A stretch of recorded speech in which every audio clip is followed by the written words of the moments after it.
Hi friends, welcome to Ammu and అమ్మ channel అండి. చూడండి, మనం ఇప్పుడు తందూరి చికెన్ తయారు చేస్తున్నామండి. తందూరి చికెన్ ఫ్రై అండి. చాలా బాగుంటుంది, చాలా బాగుంటుంది. క్రీమీగా ఉంటుంది. చూడండి, తందూరి చికెన్ కావాల్సినవన్నీ నేను ఇక్కడే పెట్టేసిన. చూడండి, హాఫ్ కేజీ చికెన్ కడిగేసుకుని ఇలా పెట్టుకున్నానండి. ఒక చిన్న గ్లాస్ పాలు తీసుకున్నా. ఫుల్ మిల్క్ అండి, ఇది ఫుల్ క్రీమ్ మిల్క్ అండి. ప్యాకెట్ అన్న తీసుకోండి, లేకుంటే మీరు పాలు ఫ్రెష్ పాలు అన్న తీసుకోండి. కొంచెం కొత్తిమీర తీసుకున్నా, కొంచెం కారము, చూడండి సాల్ట్, పసుపు తీసుకున్న, 2 స్పూన్లు అల్లం వెల్లుల్లి పేస్ట్. ఇది తందూరి మసాలా చికెన్ అండి. తందూరి అంటే చాలా బాగుంటుంది. ఈ మసాలా ఎలా చేయాలో నేను నెక్స్ట్ వీడియోలో అయితే పెడతాను మీకు. ఒక ఆనియన్స్ ఇలా పెద్దది, చిన్న 2 కానీ 1 కానీ ఇలా కట్ చేసుకోవాలి. పచ్చిమిర్చి అదినండి. రండి, ఇంకా మనం తందూరి చికెన్ అయితే రెడీ చేసేద్దాము. ఇంకా ఆయిల్ కూడా పెట్టేసుకున్నామండి కడాయిలో. చూడండి, ఫస్ట్ వచ్చేసి ఈ తందూరి చికెన్కి వచ్చేసి ఏం చేయాలంటే మనము ఇలా ఆనియన్స్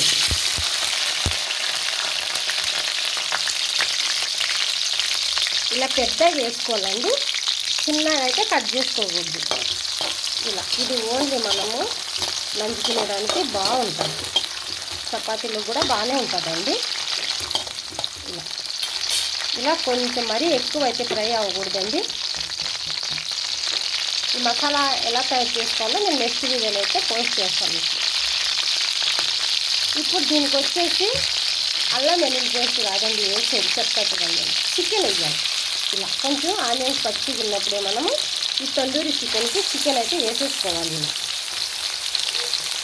ఇలా మనకి కడిగి పెట్టుకున్నా కూడా మనకి ఇలా వాటర్ అయితే వచ్చేస్తుంది కదా, ఈ వాటర్ వేయొద్దండి. ఇలా దీన్ని కలిపేసుకున్నాం. ఇలా ఇది ఆయిల్లో ఆనియన్స్ చికెన్ కొంచెం ఇలా అయితే ఫ్రై అవ్వాలి.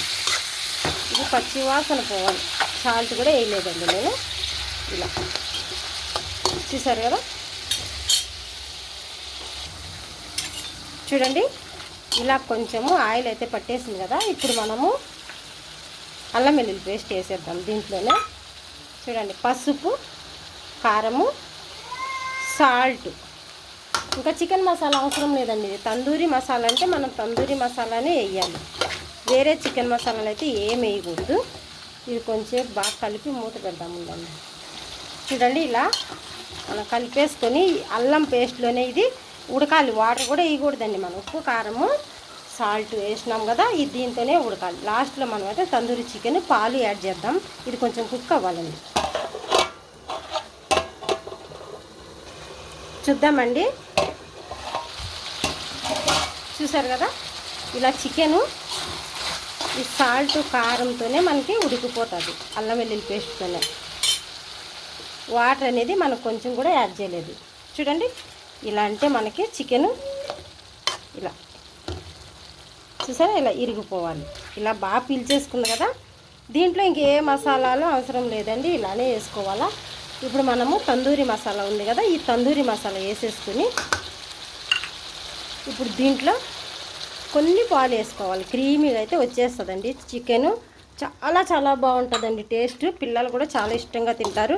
మనం ఇంకా వాటర్ కానీ ఏం వేయకూడదండి. ఈ తందూరి చికెన్కి ఇలానే చేయాలి. చూసారు కదా, ఇంకా లాస్ట్లో మనము కొంచెం కొత్తిమీర వేసుకుంటే సరిపోతుంది. దగ్గరగా అయిపోవాలండి, క్రీమీగా అయిపోవాలి. చాలా బాగుంటుంది టేస్ట్ అయితే. కలర్లు కానీ ఇంకా ఏ కారపొడులు కానీ ఏం వేయకూడదు. ఇలా ఎల్లో కలర్లోనే ఉండాలండి ఇది. చూసారు కదండి, ఇంకా మళ్ళీ మూత పెట్టేద్దాం దగ్గరికి వచ్చే వరకు. చూసేద్దామండి. చికెన్ అయితే మనకి రెడీ అయిపోయిందండి. తందూరి చికెను. స్టవ్ అయితే ఆఫ్ చేసేసాము. మనం ఇంకా బౌల్లో సర్వ్ చేసేస్తున్నాము. అక్క, మీరు రోజు చికెనే తింటారా అని అనుకోవద్దండి. ఫ్యాన్స్ కోసం అయితే నేను వెరైటీగా చేస్తున్నా. ఏ పుట్టలో ఏ పాము ఉందో తెలియదు కదండి. అలా ఏ కూరలో ఏ టేస్ట్ వస్తుందో మీరు కూడా చేసుకుని ఎంజాయ్ చేయాలి. చూసారు కదా, ఇలా వాటర్ అంతా లేకుండా పాలు అన్నీ ఇంకిపోవాలి. చాలా టేస్టీగా ఉంటుందండి ఇది. రండి, నేను బౌల్లోకి సర్వ్ చేసి చూపిస్తాను. చూసారు కదండి, టేస్టీ తందూరి చికెన్ అయితే రెడీ అయిపోయిందండి. చూడండి ఎంత బాగా మనకి కలర్ఫుల్గా వచ్చేసిందో. మీకు కనుక నచ్చితే మన వీడియోకి ఒక లైక్ చేసి సబ్స్క్రైబ్ చేసుకోండి. చూసారు కదా, బాయ్ అండి.